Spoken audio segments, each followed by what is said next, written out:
कहीं किसी से चूक करने वाली नहीं है। वो बीजेपी को प्रचंड बहुमत से जिताएंगी। सबसे ज्यादा अपनी सरकार में उन्होंने महिलाओं को प्रोत्साहित किया है। की बात 400 पार होकर रहेगा। सुरक्षा की दृष्टि से अब बदायूं काफी सेफ है।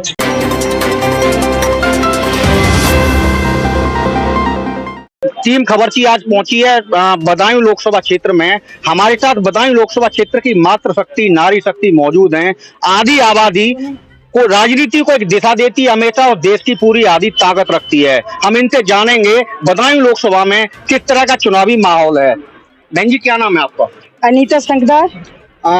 मैडम ये बताएं, भारतीय जनता पार्टी ने एक लोकल चेहरा दुर्विजय सिंह साके को प्रत्याशी बनाया, जो भारतीय जनता पार्टी के वृक्षीय संगठन के अध्यक्ष हैं।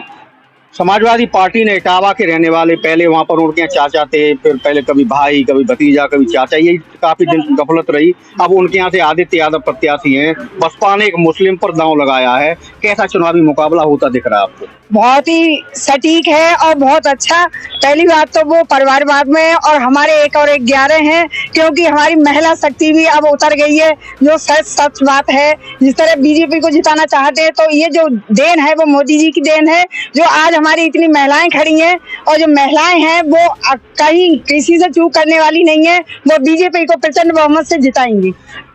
बदायूं में अगर लोकल बात देखी जाए, बदायूं के लोकल मुद्दे क्या होते हैं? आपने समाजवादी पार्टी की सरकार दी हुई, एक महिला के नाते, किसी पार्टी और उससे नहीं, समाजवादी पार्टी की सरकार थी, उससे पहले बहन जी मायावती की सरकार भी आपने देखी है। अब भारतीय जनता पार्टी की सरकार है, योगी जी मुख्यमंत्री हैं, मोदी जी प्रधानमंत्री हैं। क्या बदलाव नजर आता है?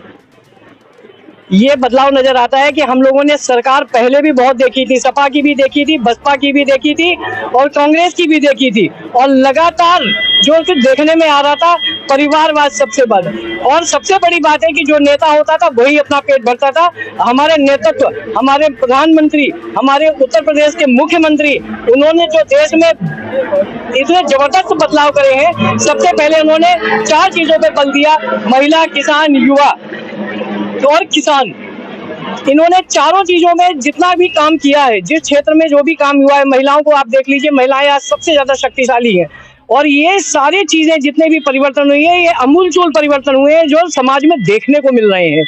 और रही व्यवस्थाओं की बात, इस समय देखिए सबसे बड़ी व्यवस्था एक ये है कि जो आपने देखा था इससे पूर्व की जो सरकारें थी, जिन्होंने दिया अराजकता, सबसे बड़ी अराजकता दी थी। आप शाम को निकल नहीं सकते, महिलाएं बहनें निकल नहीं सकती थी। आज वो खुलेआम जाती हैं और जमीन से लेकर आसमान तक उड़ रही हैं। सबसे ज्यादा व्यवस्था उन्होंने, जब से ज्यादा अपनी सरकार में उन्होंने महिलाओं को प्रोत्साहित किया है। तो आपने देखा माताएं बहनें एक बदलाव की बात कर रही हैं। समाजवादी पार्टी, बहुजन समाज पार्टी और भारतीय जनता पार्टी की सरकारों में तुलनात्मक रूप से अगर बात करें, हमारे साथ बहन जी मौजूद हैं। क्या नाम है आपका बहन जी? कृष्णा गुप्ता।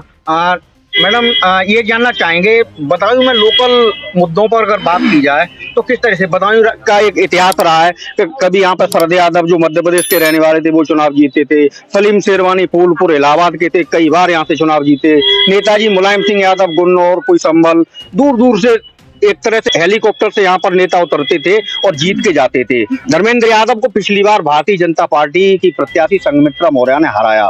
संघमित्रा भी बाहरी चेहरा थी, इस बार भाजपा ने संघमित्रा को टिकट नहीं दी है, उनकी जगह बदायूं के लोकल चेहरा दुर्विजय सिंह साके पर दांव लगाया है। क्या कहना चाहेंगी? मैं ये कहना चाहूंगी कि जिस प्रत्याशी के लिए ये टिकट दिया गया है, वह एक ऐसे इंसान है, एक जिनकी छवि बहुत ही अच्छी है और उन्होंने आज तक सबका साथ दिया है। वो खुद उन्होंने कहा है कि मैं किसान का बेटा हूँ। वो खुद एक आज मेहनत के साथ इस लेवल पर पहुंचे हैं और जनता उनको पसंद कर रही है, क्योंकि उन्होंने पहले से सबकी बहुत सहायता की है। और एक यही सहायता की उन्होंने जो इतना क्षेत्र में अच्छा कार्य किया है, वो क्षेत्रीय अध्यक्ष होने के बाद भी उनके अंदर जरा भी घमंड नहीं है और लोग उसे इतना पसंद कर रहे हैं। और मैं दावे के साथ कह रही हूँ कि यहाँ से वो 2 लाख वोटों से ज्यादा से विजयी होंगे, क्योंकि उनके लिए जनता पुकार रही है। और हमारे बदायूं क्षेत्र में, लोकसभा में क्षेत्र में ऐसा ही व्यक्ति चाहते हैं कि ऐसा ही व्यक्ति बने जो जनता की पुकार सुने, और हमें उनसे बहुत सारी उम्मीदें हैं और वो अच्छे वोटों के साथ विजयी होंगे और अब की बात 400 पार होकर रहेगा। कई दशक हुए मुझे पत्रकारिता करते हुए, कई अखबारों में रहा, इस समय इलेक्ट्रॉनिक मीडिया से जुड़ा हुआ हूँ। बदायूं जिले की पहचान अगर राष्ट्रीय फलक पे देखें एक ऐसे जिले के रूप में होती है जो पिछड़ा माना जाता था और अपराध के ऐसी घटनाएं यहाँ पर होती हैं जिससे कई बार तो पूरा देश हिल जाता था। अब कैसा बदलाव महसूस करते हैं? सबसे पहले तो मैं ये कहूंगी कि सुरक्षा की दृष्टि से अब बदायूं काफी सेफ है, और महिलाओं की, खासकर महिलाओं की, और महिलाओं की ही नहीं पुरुषों की भी। पहले ये होता था 7 बजे हम लोगों को बता दिया जाता था, अगर हमारा भाई भी जाता था तो कह दिया जाता था कि 7 बजे से पहले घर आ जाना अंधेरे में, नहीं तो लूटपाट हो जाएगी, ये हो जाएगा, वो हो जाएगा। तो ये सब चीजें हमारी महिला शक्ति के लिए ही नहीं, महिलाओं के लिए भी नहीं, हमारे पुरुष भाइयों के लिए भी एक बहुत सुरक्षा की दृष्टि से भारतीय जनता पार्टी की सरकार ने काम किए। और यहाँ पर गुंडाराज सभी जानते हैं, गुंडाराज से बदायूं काफी फेमस रहा है। तो अब मुझे लगता है कि हमारे अध्यक्ष जी, माननीय दुर्गविजय साकी जी आएंगे, और हमारे योगी जी और मोदी जी ने भी काफी अंकुश लगा रखा है पूरे गुंडाराज पे, सभी जानते हैं इस बात को। तो आपने देखा बदायूं की मातृ शक्ति की किस तरह की धारणा है, किस तरह से उनके चुनावी मत हैं, किस तरह से राजनीतिक परिदृश्य को वो देख रही हैं। आगे मैं नई खबर के साथ फिर हाजिर रहूंगा। अनुरोध भारद्वाज।